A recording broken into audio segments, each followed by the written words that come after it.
오늘은 대림절 세 번째 주일입니다. 기다릴 대 이말임, 그래서 대림절, 그러니까 우리 가운데 오실 주님을 기다리는 절기가 지금 우리가 지나고 있는 대림절입니다. 대강절이라고도 말하고 강림절이라고도 말합니다. 이 대림절이라고 하는 이 말의 원래 뜻이 뭐냐면 오다, 도착하다입니다. 그러니까 오는 것입니다. 우리가 가는 것이 아니라 오는 것입니다.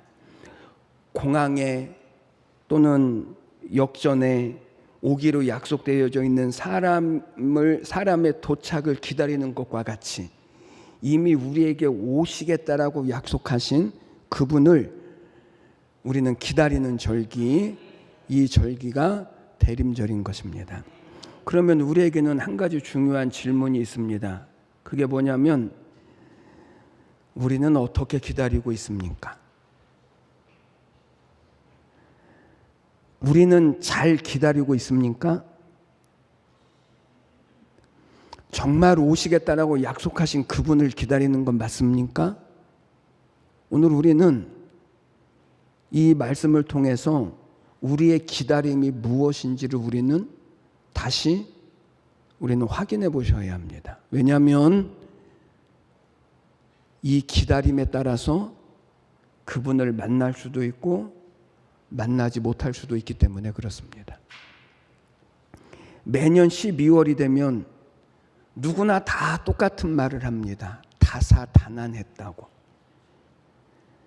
유난히 2024년도 말도 많고 탈도 많고 지금도 여전히 어려운 시국을 저희들이 지나가면서 들려오는 소식들은 전부 다 어렵고 소망이 없고 어떻게 해야 할지를 알지 못하고 다 힘들고 고단한 그런 소식들밖에는 들려오는 것이 없는 시대에 우리가 살고 있습니다.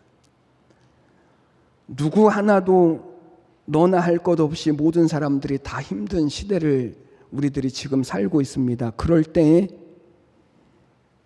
도대체 우리에게 오시는 예수님이 누구신가?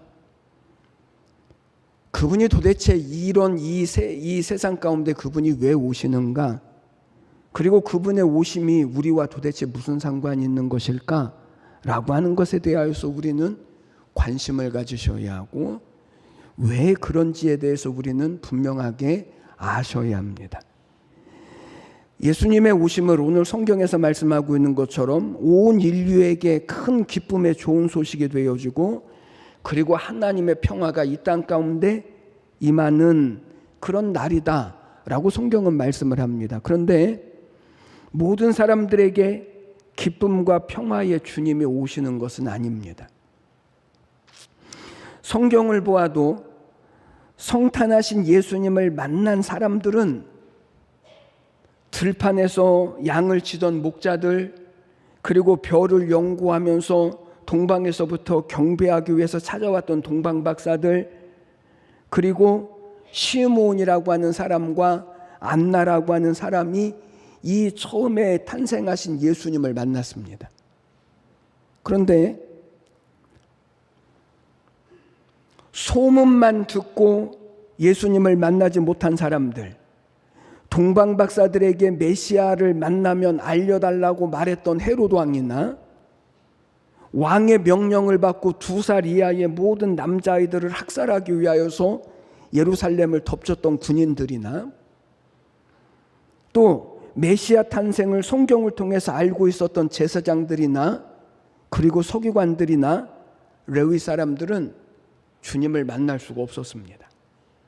소식은 들었는데 예언을 통해서 알고는 있었는데 그런데 오신 주님을 만나지 못했지요. 여러분, 오늘도 마찬가지입니다. 분명히 그분은 우리를 위해서 이 땅에 오시고 그리고 지금도 우리와 함께 계시기 위하여서 우리에게 오시겠다라고 약속하시지만 이 주님을 만나는 사람들이 있는가 하면 성탄절은 떠들썩하게 보내지만 오신 주님을 만나지 못하는 사람들도 허다하게 많이 있습니다. 그래서 오늘 우리는 목자들이 어떻게 예수님을 만날 수 있었을까? 라고 하는 것에 대하여서 우리는 분명하게 아셔야 합니다. 1년 12월에 우리가 이 예수님을 만나는 절기를 우리가 지나고 있습니다. 그런데 오늘 우리는 목자들이 어떻게 예수님을 만날 수 있었을까? 라고 하는 것에 대하여서 우리는 분명하게 아셔야 합니다.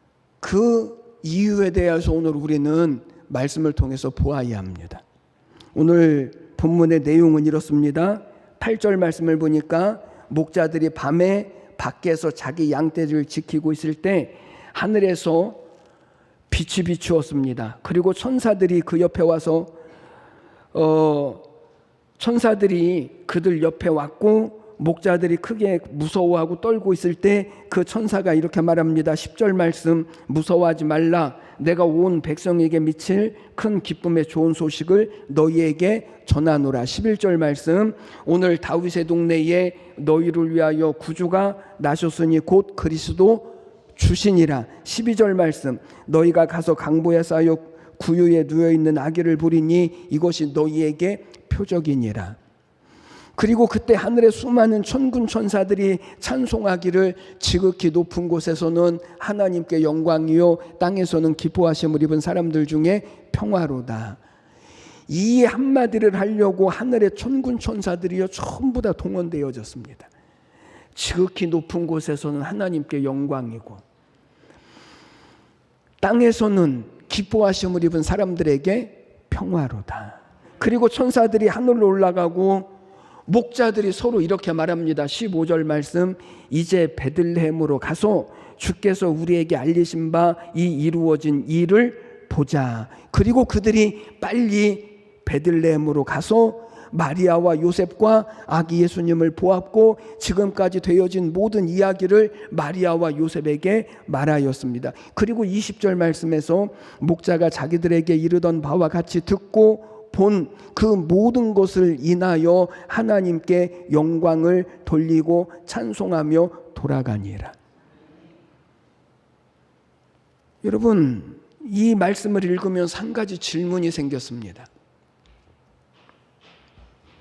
여기 목자들은 한 번도 예수님의 탄생을 보고 싶어서 기도한 적도 없었고 한 번도 성탄에 오시는 예수님을 만나겠다라고 갈망한 적도 없었고 그저 양을 치는 목자였을 뿐인데 그런데 왜 세상에 오신 예수님을 가장 먼저 만나는 사람이 되게 하셨을까요?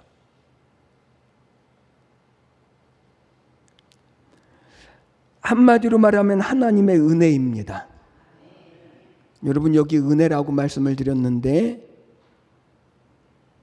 이 은혜라고 하는 말이 무엇인지를 잘 기억하시면서 오늘 말씀을 들으시면 좋겠습니다. 성경을 보니까 하나님이 쓰신 사람들에게는 공통점이 있습니다.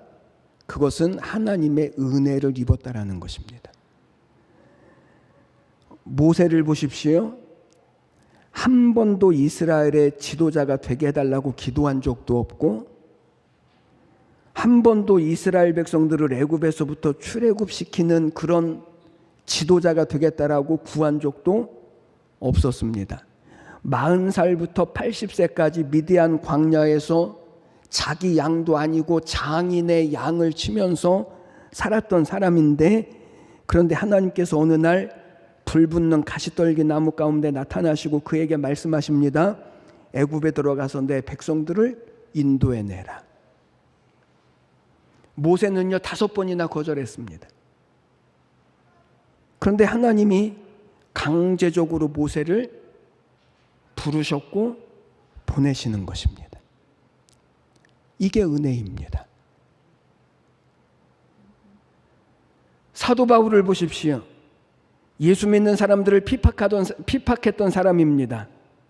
그날도 예수님을 믿는 사람들을 잡으려고 믿는 사람들이 도망간 다메섹이라고 하는 곳으로 사도 바울이 가고 있었습니다. 하늘에서 갑자기 강한 빛이 비추었고 그 빛이 얼마나 환한지 사도 바울이 눈이 멀었습니다. 음성이 들립니다. 너는 이방의 왕들과 이방 사람들을 위하여 택한 나의 종이다. 여러분 사도 바울은 지금까지 예수님을 전하는 사도가 되려고 하는 생각도 없었고 기도해 본 적도 없었습니다. 한 번도 선교사가 될 마음도 없었고 특별히 이방 민족들에게 이방 사람들에게 이 복음을 전할 것은 꿈도 꾸지 못했던 사람인데, 그런데 예수님이 강권적으로 그를 부르시는 것입니다. 여러분, 저는 지금 은혜가 무엇인지에 대해서 말씀드리고 있습니다. 저는 지금까지 안산에 와서 목회하리라고는 한 번도 생각해 보지도 못했습니다. 제가 옆 동네 시흥에서 몇 년 동안 살았었는데, 안산에 쇼핑하러는 왔어도 여기 와서 살 줄은 꿈에도 생각도 못했었고, 여러분들을 만날 계획도 전혀 없었고,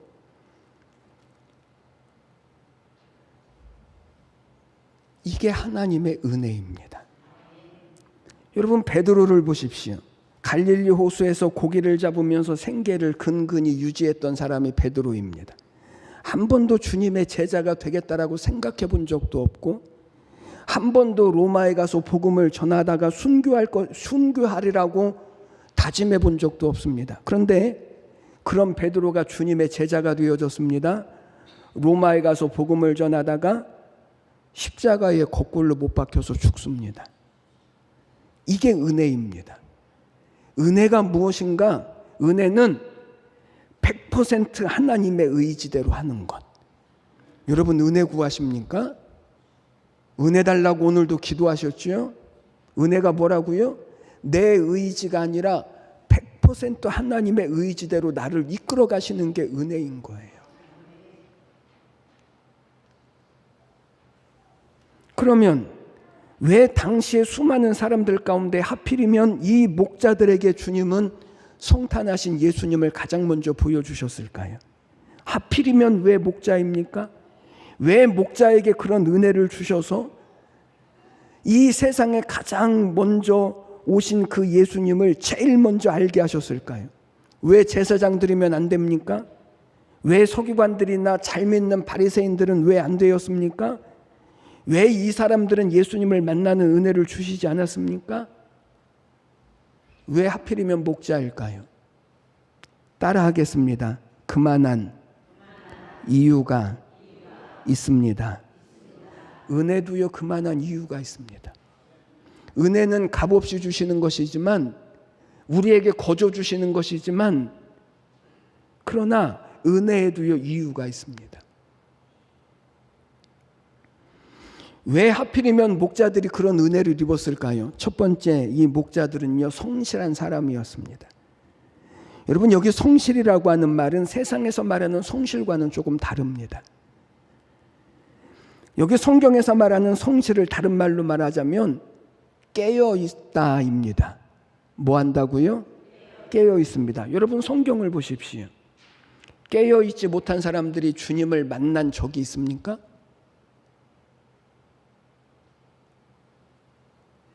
열 처녀가 다 혼인잔치에 부름을 받았는데 5 처녀는 혼인잔치에 들어갔고 5 처녀는 혼인잔치에 들어가지 못하고 바깥 어두운 곳에 버림을 받습니다. 이유가 뭐죠? 깨어있지 못하기 때문에 그렇습니다. 여러분, 오늘 이 말씀 가운데서 8절 말씀에서 이렇게 말합니다. 그 지역의 목자들이 밤에 밖에서 자기 양떼를 지키더니, 여러분, 여기 아주 중요한 3가지 단어가 있습니다. 첫 번째 밤에, 두 번째 밖에서, 세 번째 지키더니. 여러분, 밤은 뭐 하는 때죠? 밤은 자는 때입니다. 뿐만 아니라 밤이라고 하는 이 단어는 힘들고 고단하고 위험과 역경의 때를 의미하는 것입니다. 그런데 그 밤에 목자들이 무엇을 하고 있었다고요? 깨어 있었대요. 그들이 어디에 있었습니까? 밖에 있었습니다. 여러분, 밤에는 어디에 있는 것이 정상이죠? 밤에는 집 안에 있는 것이 정상입니다. 낮에는 일하다가도 밤에는 따뜻한 집 안에 있어야 합니다. 그래야 정상적인 생활이고 행복한 생활을 살아가는 것입니다. 그런데 이 목자들은 그 밤에 어디에 있었다고요? 밖에 있었습니다. 밖에서 무엇을 하고 있었습니까? 자기 양떼를 지키고 있었습니다. 자기의 자리를 지키고 있었습니다. 여러분, 성실하다라고 하는 것, 깨어있다라고 하는 것이 바로 이것입니다. 하나님이 이 사람들에게 천사를 보내셨고, 그리고 예수님이 이 세상에 오셨음을 가장 먼저 알려주셨고, 그리고 태어나신 예수님을 가장 먼저 볼 수 있는 사람으로 하나님께서 이 사람들을 택하신 이유가 바로 여기에 있습니다. 여러분, 성실한 사람이 하나님의 은혜를 받습니다. 깨어있는 사람들이 하나님의 은혜를 입습니다. 은혜라고 하는 것이 거저 주시지만 아무것도 안 하는 사람들에게 하나님의 은혜를 주실 리가 없습니다. 깨어있을 때 하나님은 은혜를 주시는 것입니다. 두 번째, 이 사람들은 예수님을 찾을 사람들이었기 때문에 주님은 이 사람들에게 가장 먼저 보여주셨습니다. 여러분, 예수님이 이 땅에 오신 것을 이미 많은 사람들에게 알려주셨죠. 이미 성경에 수많은 사람들에게 이미 메시아가 오실 것이라고 하는 사실을 다 알려주셨습니다. 예루살렘에 사는 사람들에게는 동방박사를 통하여 알려주셨습니다. 그러나 사람들이 소동하고 요란하기만 했지 예수님을 찾는 사람들이 없었습니다. 그러나 목자들을 보십시오. 이 사람들은요, 이 소식을 듣고 난 후에 그냥 들판에 있을 수가 없었습니다. 자기 양떼를 지키고 그냥 있을 수가 없었습니다. 그래서 그들이 즉시 한 일이 뭐냐면 베들레헴의 예수님을 만나기 위해서 찾아가는 것입니다. 15절로 16절 말씀, 천사들이 떠나 하늘로 올라가니 목자가 서로 말하되 이제 베들레헴으로 가서 주께서 우리에게 알리신 바 이 이루어진 일을 보자 하고 빨리 가서 마리아와 요셉과 구유에 누인 아기를 찾아보고. 여러분, 여기 중요한 두 개의 말이 있습니다. 빨리 가서 아기를 찾아서 보고. 여러분, 목자들은 천사들을 통해서 메시아가 이 세상에 오실 것이라고 하는 그 소식을 듣고 그들은요, 그분을 만나기 위해서 찾아가는 것입니다. 만약에 목자들이 천사의 소식을 듣고서도 그냥 들판에 자기 양을 지키기 위하여 있었다면, 그리고 베들레헴 어디선가 아기 예수님이 태어나셨구나라고 생각만 하고 있었다면 이 사람들이 이 성탄절에 오신 주님을 만날 수 있었을까요? 그럴 수 없었을 것입니다. 여러분, 관념적인 신앙에서 벗어나야 합니다. 지식적인 신앙에서 벗어나야 합니다. 알고 있는 신앙에서 벗어나야 합니다. 들은 바를 찾아야 하고 찾아야만 만날 수 있고 구할 때 얻을 수 있는 것입니다. 이게 신앙이요, 이게 믿음인 것입니다. 아무리 말해줘도 움직이지 않는 사람에게 하나님은요, 좋은 소식을 알려주시지 않습니다. 알려주면 찾을 사람에게 주님은요, 좋은 소식을 알려주셔요. 목자들은 기쁨의 큰 좋은 소식을 알려주자마자 예수님을 찾아갔습니다. 그리고 주님은 당신을 찾는 사람에게 오실 것입니다. 당신을 찾는 사람에게 주님은 만나주실 것입니다. 나를 전심으로 찾고 찾으면 나를 만나리라 주님이 말씀하셨던 것처럼.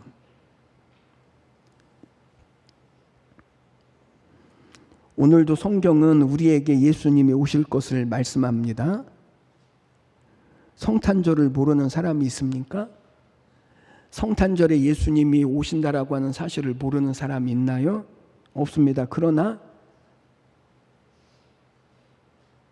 그분을 찾는 사람들이 많지 않습니다. 어느 교회에 성탄절에 대통령이 참석해서 예배를 드리겠다라고 하는 소문이 났습니다. 교회로 전화가 빗발칩니다. 정말 그 교회에 이번 성탄절에 대통령이 오십니까? 예, 오십니다. 그러면 저도 교회에 가도 되겠습니까? 저도 가보고 싶습니다.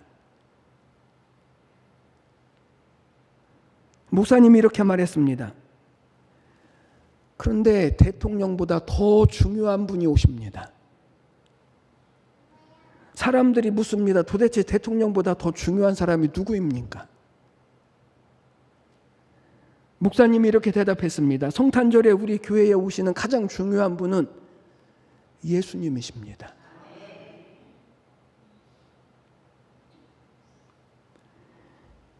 여러분, 성탄절에 주님은 누구에게 오시냐면 당신을 만나고자 하는 사람에게 오십니다. 당신을 찾는 사람에게 오십니다. 목자들이 예수님을 찾았습니다.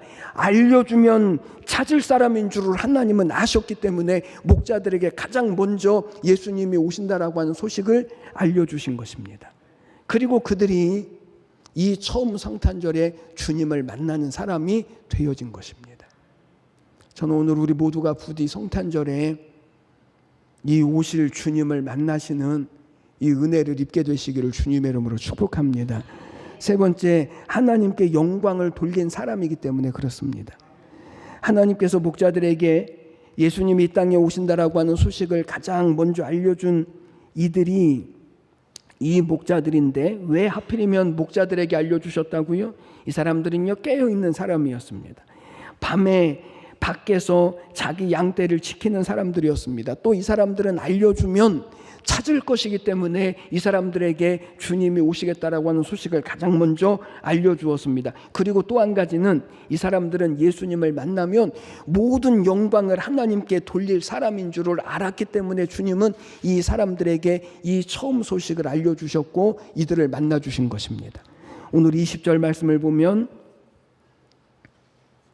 20절 말씀, 목자들이 자기들에게 이르던 바와 같이 듣고 본 그 모든 것으로 하나님께 영광을 돌리고 찬송하며 돌아가니라.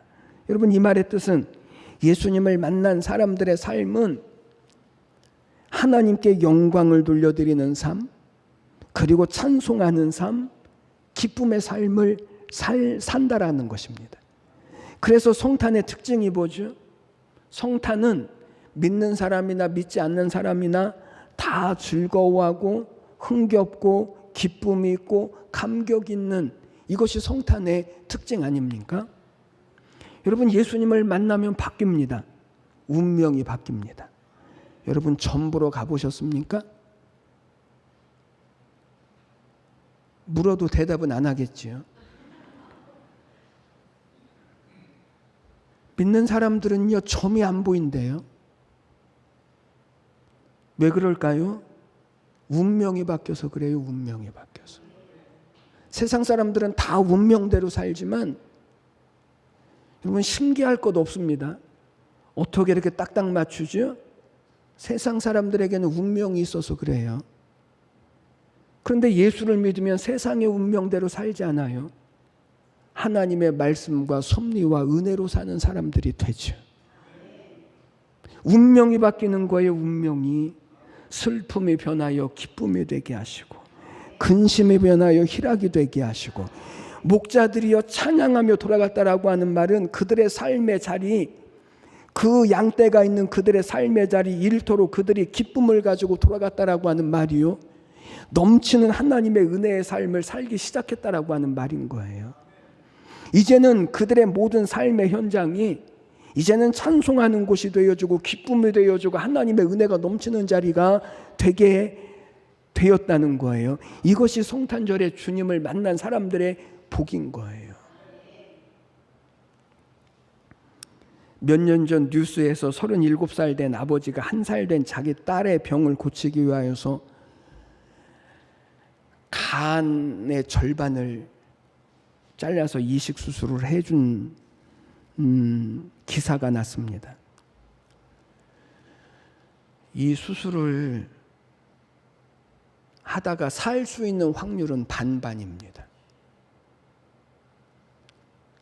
그러니까 잘 돼야 살고 잘못되면 죽는 거예요. 그럼에도 불구하고 자기 자식을 살리기 위하여서 이 아버지는 목숨을 내놔요.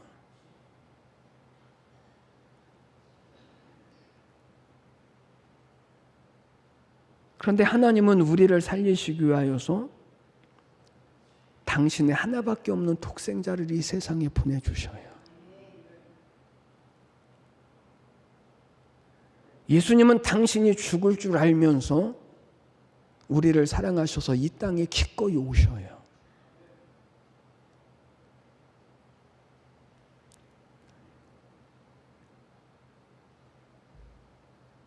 왜 하필이면 목자들입니까? 하나님은 예수님을 이 땅에 보내시면서 왜 하필이면 가장 먼저 목자들에게 그 소식을 알려주시고 그들로 하여금 성탄하신 예수님을 가장 먼저 보는 은혜, 그래서 그들의 모든 삶에 찬송과 기쁨과 은혜가 넘치는 이 삶으로 하나님은 그들에게 복을 주셨을까요? 밤에 밖에서 자기 양떼를 지키는 성실한 사람들, 하나님이 말씀하시면 말씀으로 듣고 아는 것이 끝나는 것이 아니라 하나님의 말씀대로 순종하여서 찾아갈 수 있는 사람들, 그리고 하나님으로 인하여서 영광을 돌릴 수 있는 사람들인 줄을 하나님이 아셨기 때문에 하나님은 그들에게 이 성탄에 가장 커다란 은혜와 기쁨을 주시는 것입니다. 여러분, 요즘 무엇을 기다리면서 사십니까? 여러분, 누구를 기다리십니까? 아니, 무엇을 기다리기는 하십니까? 누군가를 기다린다라고 하는 것은, 무엇인가를 기다린다라고 하는 것은 아직도 내게 사랑이 있다라고 하는 증거요, 아직도 소망이 있다라고 하는 증거입니다. 더 이상 기다릴 것이 없는, 아무것도 기다릴 것이 없다라고 하는 말은 소망이 없다라고 하는 뜻이요, 소망이 없다라고 하는 말은 다른 말로 말하면 절망의 상태라는 것입니다. 이런 분들은 복권이라도 사십시오.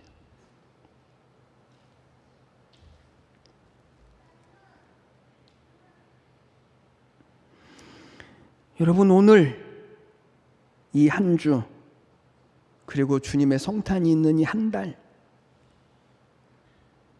여러분들의 마음에 기다림이라고 하는 자리를 한번 만들어 보십시오.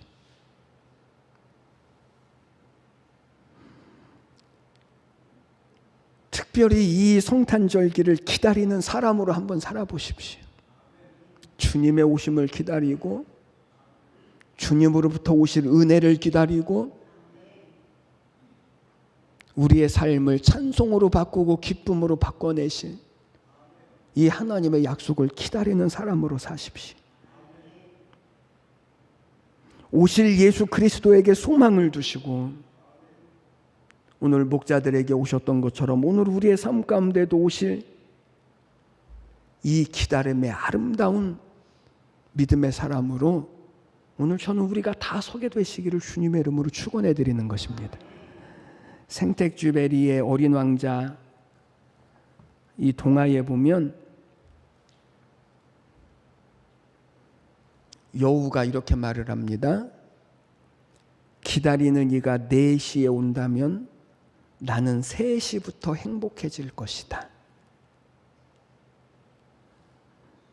그리고 기다린다라고 하는 것은 어느 하루를 다른 날과 다르게 만들고 어느 한 시간을 다른 시간과 다르게 만드는 것이다 라고 그가 이야기를 했습니다. 여러분, 예수님께 소망을 두고 그분의 오심을 기다려 보십시오. 주님이 오신다라고 이미 약속하셨으니, 그러니 오실 그 주님을 기다리는 우리의 삶이 오늘 영광과 기쁨으로 삶의 자리로 돌아갔던 이 목자들과 같이 오늘 우리의 모든 삶이 달라지고 시간이 달라지고 의미가 달라지고